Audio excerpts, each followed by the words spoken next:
He'd say work for Scott Kessler, but I couldn't hear anymore.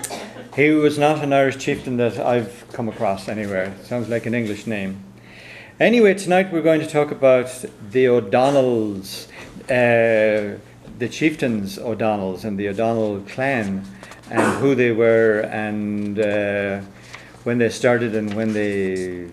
Well, they haven't ended yet. As we know, we have a Rosie O'Donnell, and there are probably more O'Donnells in the Irish diaspora than, well, certainly more than Flannerys.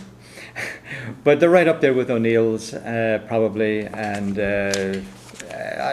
any other name. But I certainly would imagine O'Donnells are probably one of the more prolific Irish names. But the reason I'm doing it is not just because it's a prominent Irish name, but because we're coming up on the 12th of September next to the 400th anniversary of the Flight of the Earls. And of course, there were two Earls and a major chieftain. The Earl of Tirconnell, who was Red Hugh O'Donnell, and the Earl of Tyrone, who was Hugh O'Neill. And also Maguire, the Maguire, and many other chieftains as well, lesser chieftains. But we're not talking about the Flight of the Earls tonight per se. We'll be doing that next month, and there's a great deal of activity going on right now. It started pretty well July, so throughout the month of August, there's all kinds of events taking place right now. If you were in Ireland on vacation right now, you would probably be stumbling across various activities commemorating the Flight of the Earls. Phil Coulter, for instance, is back home. As you know, Phil, I think, lives in LA. He's a very famous musician and arranger, and he's getting very good employment right now around Derry. And we'll probably see some PBS specials next year, so it will start to come back when a lot of the stuff that's going on right now is being recorded, and so you'll hear a lot about it. I think he's the guy that wrote The Fields of Athen Rye, isn't he? No. I think he wrote it. No. Did he write the music for it? He didn't actually know. No, that's another story. Probably the one you're thinking of is The Town I Love So Well is probably the most popular song. He writes music for films and for a lot of highbrow stuff. You know, he's not a pop artist as such, although he certainly does that. But probably the one that has become part of pop culture in Ireland is The Town I Love So Well. It's about Derry. His name, Major City. Yes. Well, she's from Derry as well. That's right. Yeah, those two done quite a bit together. Yeah. But I'm not an expert on him now, so don't embarrass me by asking me any more about him. I love him. I've been to one or two of his concerts, and he was here in San Diego about, 15, 20 years ago. Gave a wonderful concert out in the East County Performing Arts. Absolutely wonderful. I think we had about 1,400 people there that night. But what I want to do, I want to sort of continue this discussion that we've been having about, that started 3 months ago with Neil of the Nine Hostages, out of which came the O'Neills. So we did Neil of the Nine Hostages, the O'Neills, and now we're doing the O'Donnells.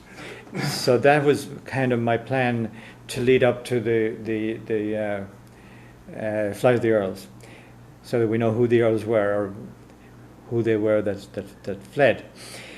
And as you know, they were not earls so much as chieftains. They had accepted English titles as earls under great duress and in an attempt to hang on to their ancient, their chieftain status. But the O'Donnells, I'm going to try and tell you a little about who they were, and as you know, from those of you who come to my class a lot, know that I'm always telling you how an Irish chieftain or name is identical with the territory that he rules. they're pretty well the same.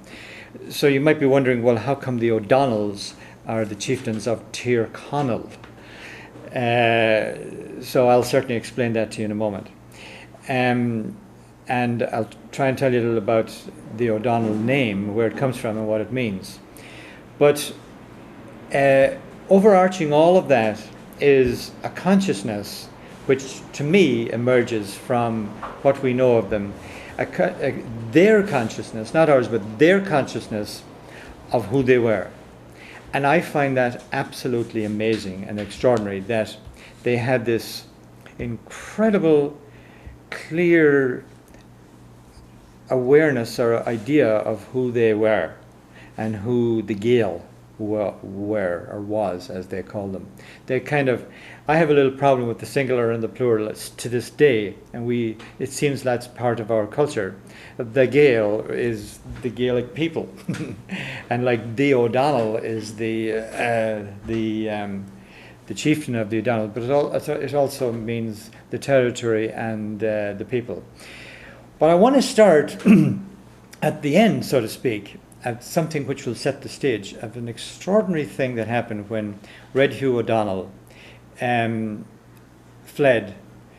I'm sorry, I beg your pardon. Red Hugh, it's just a little complicated, I suppose. Red Hugh O'Donnell fought with O'Neill at Kinsale, as you know, short time before, 1601.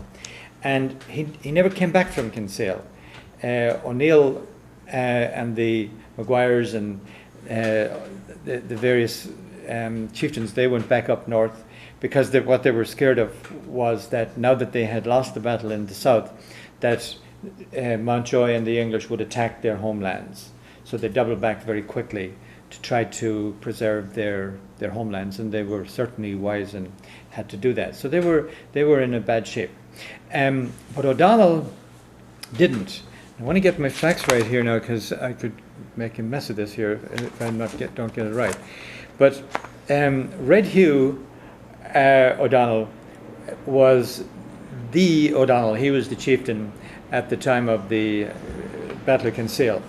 But they agreed among themselves, and O'Neill agreed, that yes, Hugh, you should go to Spain and talk to the Spanish King Philip II, I think it was, and tell him what really happened, so that he doesn't read about it in English dispatches, and go down there and make sure that we're not forgotten, and explain to him why and what happened and so on. So he did. And I think he left from O'Sullivan Barrow's place. He certainly didn't leave from Kinsale, because now that was, but he went back further into the southwest there, and he left from there, because there was, again, this tells you so many things. There was a tremendous amount of intercourse, naval and commercial intercourse, backwards and forwards between Spain. So it wouldn't be that difficult to catch a Spanish ship going back to Spain. Remember Daniel O'Connell, I have a way of going to Daniel O'Connell family essentially made their fortune and augmented their land holdings, because they were kind of on a little stretch of coastal land which was protected by the mountains from centuries of dealing with Spain. So that's where the family fortune had come from. Well, of course, the English called it smuggling, because the Irish were only allowed to trade with England. So trading with anybody else was smuggling. And it was the same with Granuaile. She was a pirate because she dealt with other people other than Britain. So, so Red Hugh O'Neill went to Spain to talk to the king and talk to the folks down there. But here's what I want to lay on you. Here's what's totally extraordinary to me and tells so much. He brought with him the Laur Garbala, the book of invasions that you've heard me talking about before, the Laur Garbala. Now, it wasn't unusual. It's almost traditional that chieftains and tribes had a particular book that they tended to carry, which is again a cultural thing that you don't find in Germanic people or in English people or whatever. It was a little peculiarity that the Irish had, which is sort of like an unkeen observer doesn't really mean anything. But think of what it means. It doesn't it remind you a little of the Jews and their scrolls and their books. You know, one of the things that they treasured and brought with them was their ancient scrolls, and in fact they were more than life itself, more than anybody's life. They incorporated their history and who. Now it's an extraordinary thing to me, but it